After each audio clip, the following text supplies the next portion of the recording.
A man whose courage on the battlefield, discipline in his strategy, and humility earned him the title Saifullah, the sword of Allah. I will share with you the journey of Khalid ibn al-Walid, not just as a warrior of Islam, but as a teacher of timeless lessons that still guide us in our study, our struggles, and our daily life. Assalamu alaikum warahmatullahi wabarakatuh. Brothers, today we step into the saga of the sword of Allah, a warrior whose life reminds us that every human journey, whether on battlefield or anywhere else that is affair, is shaped by choices, discipline, and the faith. Born around 592 CE into the noble Quraysh tribe, Khalid mastered the art of war long before the light of Islam touched his soul. At the Battle of Uhud in 625 CE, his cavalry swept like a desert storm, exploiting a fatal mistake by Muslim archers and nearly turning the tide against them. Fearless and cunning, he was unmatched, yet his heart walked in shadow. But destiny had a grander plan. The turning point.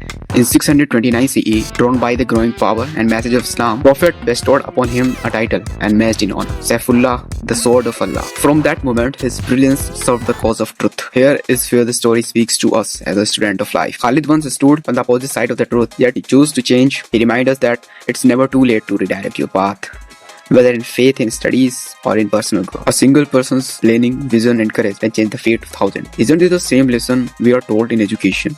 That clarity of thought, strategy in learning, and consistency in effort are far more powerful than numbers or resources. And glory be it, a humble heart. When Khalifa Umar removed him from command in 638 CE, no protest rose from Khalid's lips. He simply said, I fight for Allah, not for Umar. This is a lesson for us today. Success without humility breeds arrogance, but humility turns success into legacy. Just as grades, awards, or titles are not the ultimate measure, the real measure lies in service, sincerity, and purpose. In 642 CE, after a life aged with scars from countless battles, Khalid passed away peacefully, lamenting, I have fought in so many battles that there is not a single space in my body without a scar. Yet, here I am dying on my bed like a camel. Think about this. A man who defeated empires did not fear death, but feared not meeting it on the battlefield.